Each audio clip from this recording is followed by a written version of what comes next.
Buen día, compañeros. Nosotros les vamos a presentar el tema de psicoanálisis y método científico.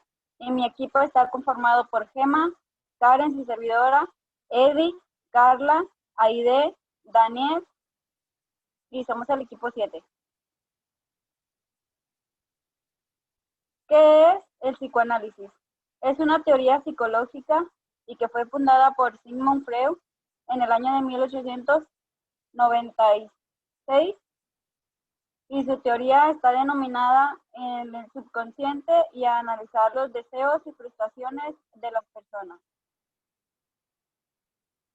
Los principios básicos es el consciente, que son pensamientos o sentimientos racionales; el preconsciente, que es aquello que no es consciente pero susceptible a volverse consciente; el inconsciente, que es todo aquello que no es consciente pero tampoco susceptible a volverse consciente; el dualismo, que es cuerpo-alma; el carácter, que es el primario de la mente concebida como algo abstracto e inmaterial. Y según Freud existen dos principios, que es el principio del placer. Son funcionamientos mental que surge de la actividad psíquica, evitando el displacer para procurar el placer, que va de la mano al aumento de excitación y placer a la disminución de esta. Y también está el principio de la realidad, que es formar un par con el placer, pero se modifica, lo cual logra ser un regulador y búsqueda de satisfacción. Y también existen otros tipos, que es desarrollo de personalidad, que viene desde la infancia, aproximadamente desde los 5 años. También forma de comportamiento influenciada por los impulsos inconscientes. Y para poder lidiar con los problemas de nuestra información inconsciente, debe pasar a nuestro consciente. Una manera de protección es por una serie de mecanismos de defensa, los cuales son para nuestras situaciones de frustración y conflicto y permanezcan reprimidas, para así controlar la ansiedad y la agresividad.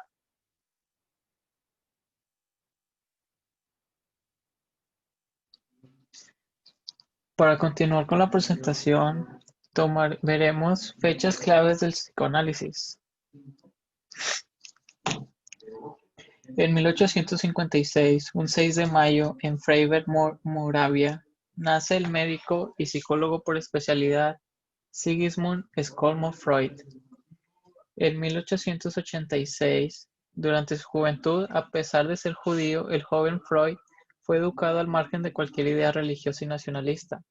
A los 17 años, ingresó a la Universidad de Viena, donde estudió medicina. En 1892, se casó con Martha Bernays, del matrimonio donde tuvieron 6 hijos. En 1895, Anna Freud, que fue la sexta hija de ese matrimonio, fue una psicoanalista de la infancia que trató de dar continuidad al legado de su padre. En 1896, Freud da a conocer el término psicoanálisis como una rama de la psicología. En 1900, una fecha posterior, saca el libro La interpretación de los sueños por el editor Franz Juchtig.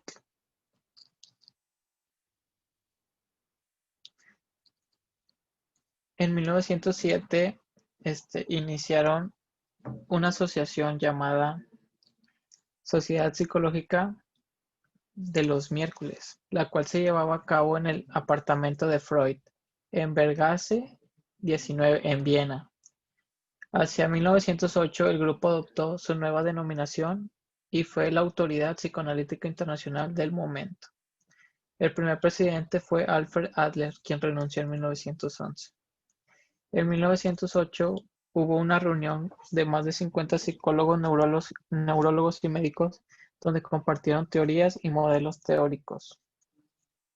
En 1909, con motivo de la invitación de la celebración del 20º aniversario de la Universidad de Clark, en Massachusetts, fue invitado Freud tras un acontecimiento en la Cumbre de la Vida del psicoanálisis y su contribución significativa en la expansión del movimiento psicoanalítico.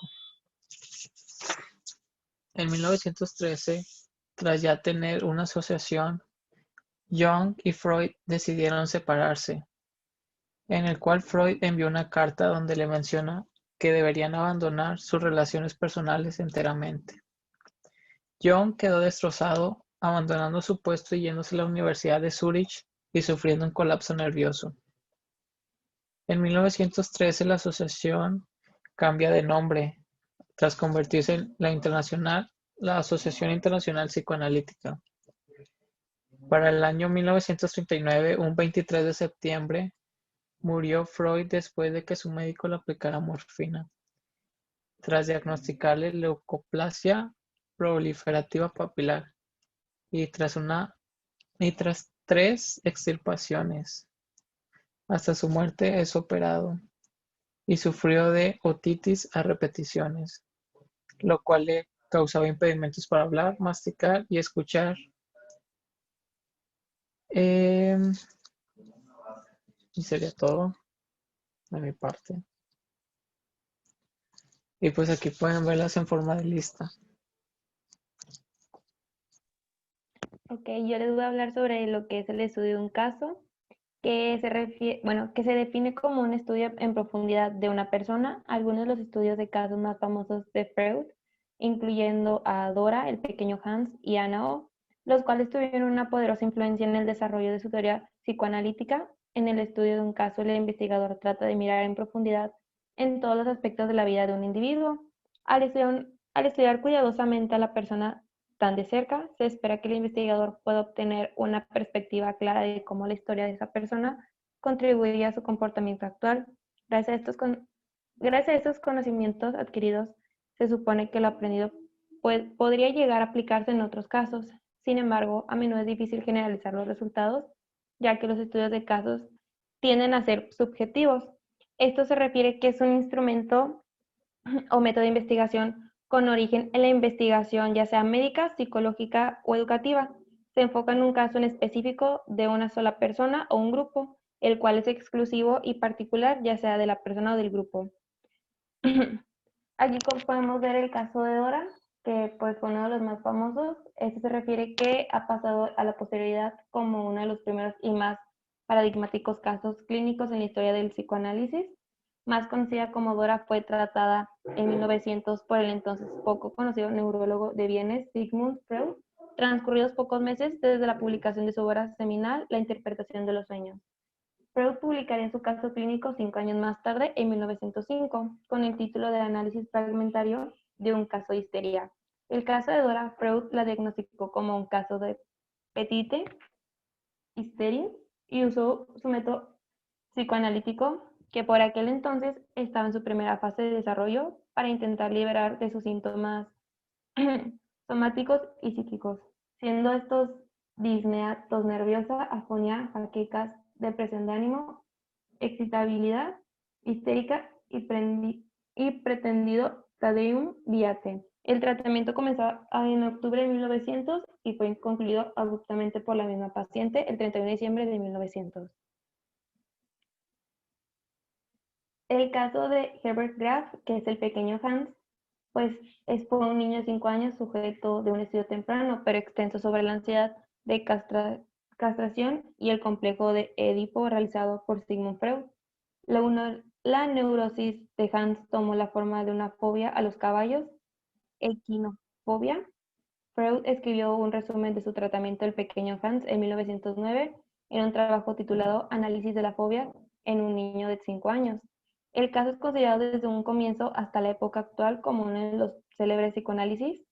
La identidad de Hans, sin embargo, era desconocida hasta la publicación de una serie de entrevistas de Herbert Graf, realizadas por el periodista Francis Rizzo en 1972, bajo el título de Memorias de un hombre invisible. Su tratamiento ocupó muy pronto un lugar especial en la historia del movimiento. Por un lado, era la primera vez que el paciente era un niño, y por otro sería su padre Max Graf, quien realizaría el análisis, interviniendo Freud como supervisor. En su primera publicación en el Cambridge no se consignaba que este trabajo fuera de Freud, sino comunicado por él. Este análisis se desarrolló en la primera mitad de 1908. Por ese mismo periodo, Freud atendía a otro famoso caso, el de Ernst Lanzer, conocido como el hombre de las ratas. Freud expresó el consentimiento del padre. Publicó el historial de manera exhaustiva en 1909, aunque ya existen numerosas menciones previas en ensayos y artículos anteriores. El caso de Anna O, pues fue tratada por Freud debido a una afección de tos severa, parálisis en las extremidades del lado derecho de su cuerpo y trastornos de visión, audición y habla, así como alucinaciones, pérdida de conciencia. Anna fue diagnosticada con histeria. Freud defendía que su enfermedad era considerada del resentimiento por la enfermedad real y física de su padre, que luego le llevó a la muerte. Freud observó que mientras Anna experimentaba sus ausencias con cambios radicales de personalidad acompañados de cuadros de confusión, murmuraba palabras, frases para sí misma. En su tratamiento realizó diversos trabajos de hipnosis para averiguar algo más sobre su trastorno y encontró que estas palabras eran, según él, fantasías profundamente melancólicas. A veces se caracterizaban por una belleza poética. Fue así como surgió la asociación libre, en donde las sesiones de hipnosis con Freud, Anna se centraba en hablar, dejando fluir los pensamientos, diciendo cualquier cosa que le venía a la mente. Anna tenía un hermano menor, Wilhelm Pappenheim, y dos hermanas mayores. En 1867, cuando tenía solo 8 años de edad, su hermana Henriette murió a causa de tuberculosis. En la época y la sociedad en la que Anna creció, las oportunidades para las mujeres eran muy limitadas y tuvo que dejar la escuela para emprender otras actividades como la costura en lugar de continuar su educación. Las etapas de la enfermedad de Anna: la primera fue la incubación latente. Esta etapa va desde julio de 1880 y hasta aproximadamente el 10 de diciembre de ese mismo año, momento en el que la enfermedad de Anna empezó a emerger de forma clara. La 2 es la enfermedad manifiesta. Aquí los síntomas están en su punto más álgido, pero paralelamente Anna empieza a mostrar una cierta recuperación gracias al tratamiento. Desgraciadamente, esta recuperación fue interrumpida en abril de 1881, cuando su padre enfermo fallece. Este hecho afectó a Anna gravemente y el 7 de junio de 1881 empieza a mostrar tendencias suicidas. El número 3 es sonambulismo intermitente. Entre abril y diciembre de 1881, Anna empieza a experimentar un sonambulismo periódico, pero su comportamiento es aparentemente normal. Y el último, que es la recuperación, Breuer afirma que después de su tratamiento, Anna realiza una lenta recuperación de su enfermedad, que se alarga hasta junio de 1882. Bueno, yo les voy a hablar de la mente consciente e inconsciente. La mente consciente es la que está presente en todo momento. En esta también se encuentran el razonamiento lógico, el pensamiento voluntario y las acciones voluntarias. Y por lo contrario, tenemos a la mente inconsciente, donde están los pensamientos y las acciones completamente involuntarias. Aquí también se encuentran los deseos oprimidos por la persona, algún recuerdo triste que te haya dejado marcado, ya sea de la infancia o de algún tiempo atrás.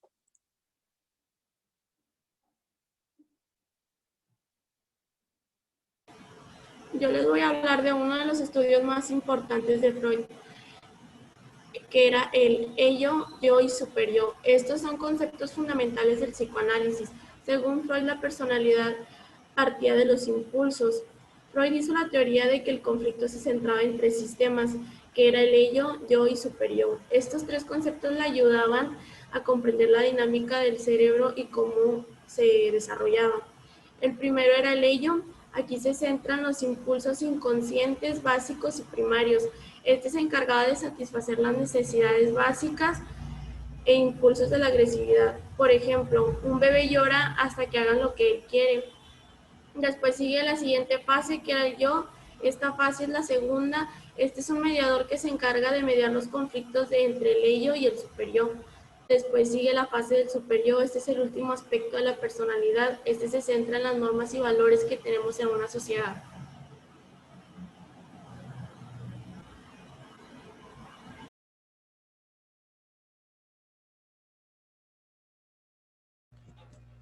A continuación, les hablaré sobre los puntos débiles y fuertes del psicoanálisis.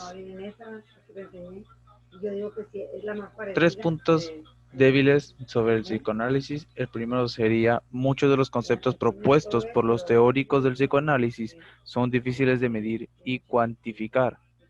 La mayor parte de las ideas de Freud se basaron en estudios de casos y observaciones clínicas en lugar de la investigación empírica y científica. Las teorías de Freud exageran la influencia de las experiencias de la niñez, perdón, el sexo y la mente inconsciente. Puntos fuertes del psicoanálisis. Las teorías del pensamiento psicoanalítico contribuyeron al desarrollo de la psicología experimental. Muchas de las teorías de la personalidad desarrollados por pensadores psicodinámicos son todavía influyentes hoy en día, incluyendo la teoría de Erikson de las etapas psicosociales y la teoría de las etapas psicosexuales de Freud. El psicoanálisis abrió una nueva visión de la enfermedad mental que sugería que el hecho de hablar de los problemas personales con un profesional podría ayudar a aliviar los síntomas de los trastornos psicológicos. Por último, tenemos el método científico. El método científico es un proceso utilizado en la investigación que busca establecer la explicación de un fenómeno. En este caso, el método científico en la psicología.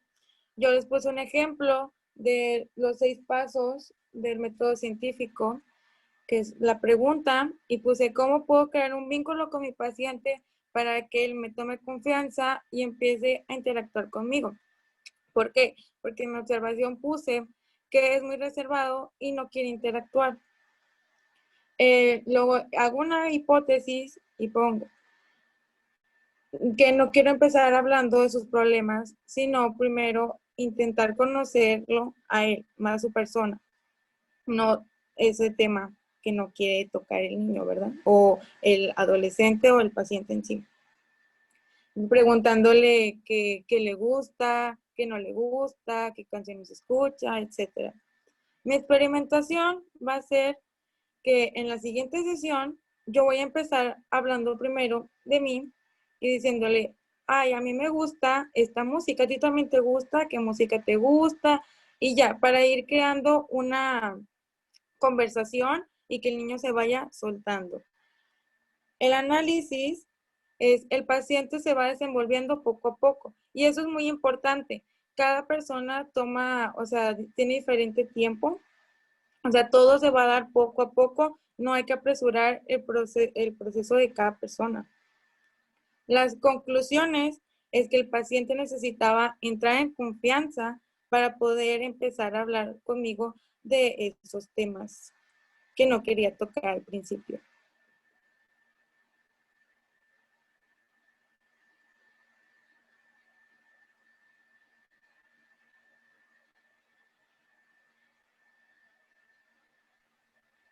Muchas gracias, compañeros, y espero les guste, les haya gustado este tema.